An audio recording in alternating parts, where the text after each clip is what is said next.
네, 저희 불찬양 묵상 9월 21일 예배를 준비하는 묵상 시간입니다.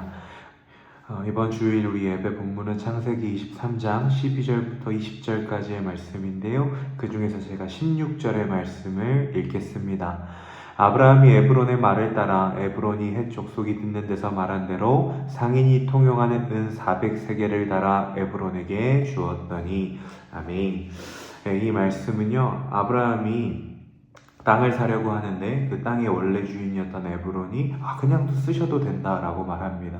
그러자 아브라함이 그 말을 듣지 않고 적절한 금액을 지불하고 그 땅을 사게 되고, 그 땅에 사라를 비롯한 믿음의 조상들이 묻히게 되는 이야기, 그 이야기의 초석이 되는 이야기가 바로 오늘의 본문의 이야기입니다.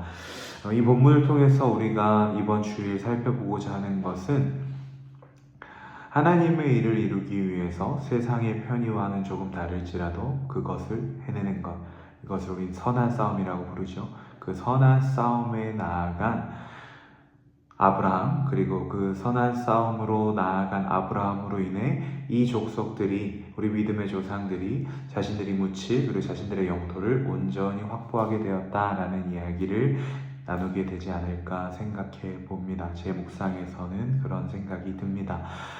만약에 에브론이 그냥 쓰세요 해서 아브라함이 그 땅을 그냥 썼다면, 계속해서 믿음의 조상들이 거기 묻히던 도중 에브론과 에브론의 후손들이 말을 바꾸면 끝나는 겁니다. 당장은 편해 보일 수 있지만 장기적으로 어떻게 될지 모르는 것이죠. 하지만 이때 아브라함이 제값을 주고, 또 여러 역사에 보면 이것이 사실 제값보다 더 비쌌다라는 얘기도 있어요.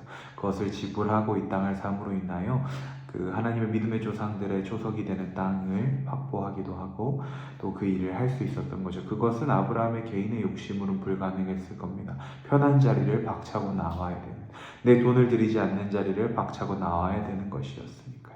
하지만 아브라함이 이 선한 싸움에서 그 길을 선택했고, 그 결과 그 땅이 하나님 나라의 백성들이 편안하게 사용할 수 있는 땅이 되었다. 이것을 우리가 기억하고 묵상하며 이번 주일 찬양들을 좀 살펴봤으면 좋겠습니다. 이번 주일 찬양은 빛의 사자들이여와 주님의 영광 나타나셨네, 이 두 빠른 템포의 찬송가와 찬양을 부르며 하나님 앞에 나아가게 되는데요. 빛의 사자들이여는 뭐죠? 하나님의 전신갑주, 하나님의 빛을 입은 이들이 하나님의 이름으로 나아가자라는 거예요. 역시 아브라함이 이때 정확하게 하나님이 내가 이거 이 땅 돈 주고 안 사면 싫어하시겠지? 하나님의 일에 참여하는 것과 좀 다르겠지라고 생각하고 그렇게 했는지 안 했는지는 알 수 없으나 이 싸움이 결국 하나님의 뜻대로 이루어진 싸움이었고, 그 결과 이 땅을 아브라함과 그 족속들이 편하게 사용할 수 있게 되었던 것처럼 우리 또한 이 땅에서 우리의 생각과 우리의 정욕과 우리의 방법이 아닌 하나님의 방법으로 빛의 사자로, 빛의 군사로 싸우겠습니다라는 고백을 전진하며 힘있게 부르면 좋을 것 같습니다. 주님의 영광 나타나셨는데도 마찬가지예요. 우리가 그렇게 빛의 전신갑주를 들고 하나님 앞에 나아갈 때, 물론 그렇지 않을 때에도 영광된 하나님이시고 우리의 어떠함과 상관없이 영광받기에 합당하신 하나님이시지만, 우리를 통하여, 우리의 그 행위를 통하여 영광 받으실 하나님을 찬송하게 되는 겁니다. 그리고 그 일 가운데 임하셔서 일하실 하나님을 기대할 수 있게 되는 거죠. 오늘의 본문 속 아브라함이 이 선택, 선한 싸움 선택함으로 인하여 경험한 하나님의 은혜와 같은 맥락의 이야기들입니다. 이 두 가지 찬양을 우리가 마치 주님의 빛의 군사가 되었다라는 마음으로 힘있게 전진하며 부르면 좋겠습니다.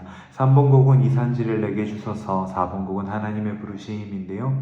이산지를 내게 주소서는 우리가 여호수아의 고백으로 많이 알고 있지, 갈렙과 여호수아의 이 본문의 고백으로 많이 알고 있지만, 물론 그렇다고 할지라도 우리가 그때가 아니면 이 고백을 할 수 없는 건 아닙니다.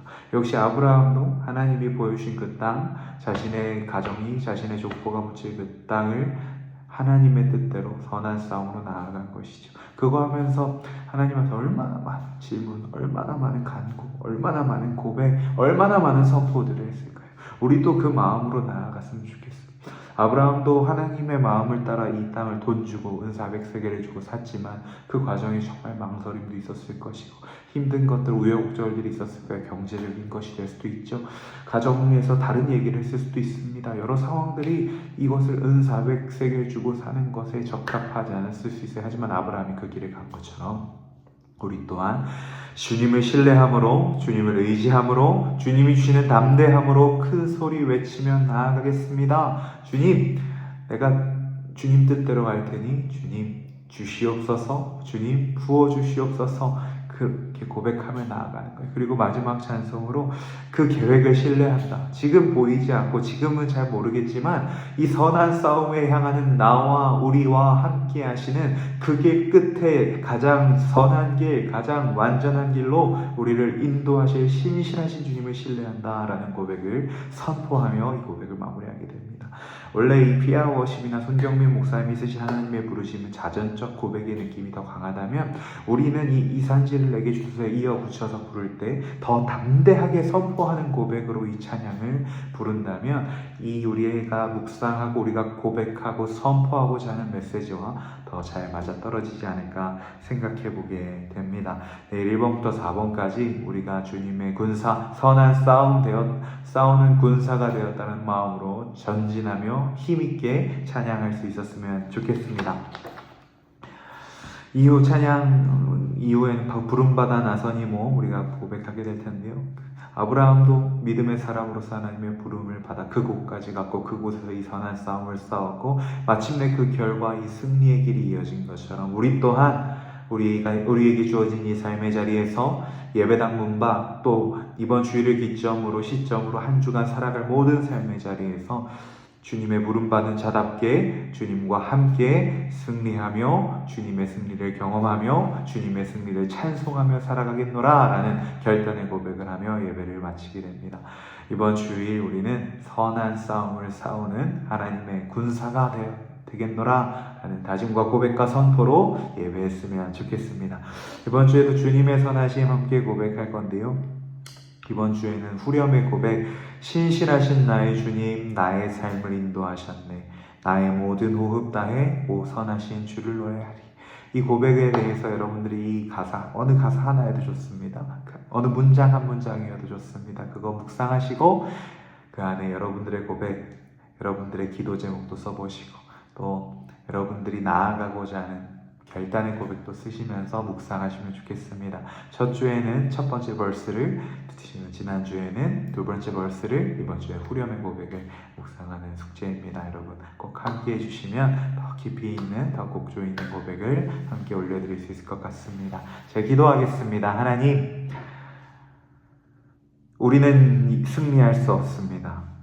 이 땅을 살아가며 이 땅의 풍파 속에, 이 땅의 문화 속에 있는 우리는 그저 우리의 힘만으로는 승리할 수 없습니다. 그러하여 주님의 빛이 필요합니다. 주님의 빛의 전신갑주를 입기 원합니다. 그렇게 아브라함처럼 담대하게 하나님의 길을 선택하고 세상의 길과 다른 길을 선택하여 훗날 하나님이 승리하셨노라 고백하고 찬송할 수 있는, 선한 싸움 다 싸우고 내가 그 의의 면류관을 썼노라 고백하고 찬송할 수 있는 사랑하는 주의풀 찬양단과 함께 예배하는 모든 주의 백성 되게 하여 주옵소서. 예수님의 이름으로 기도합니다. 아멘. 네, 오늘 묵상에서 마무리하겠습니다. 모두 내일 만나요. 안녕.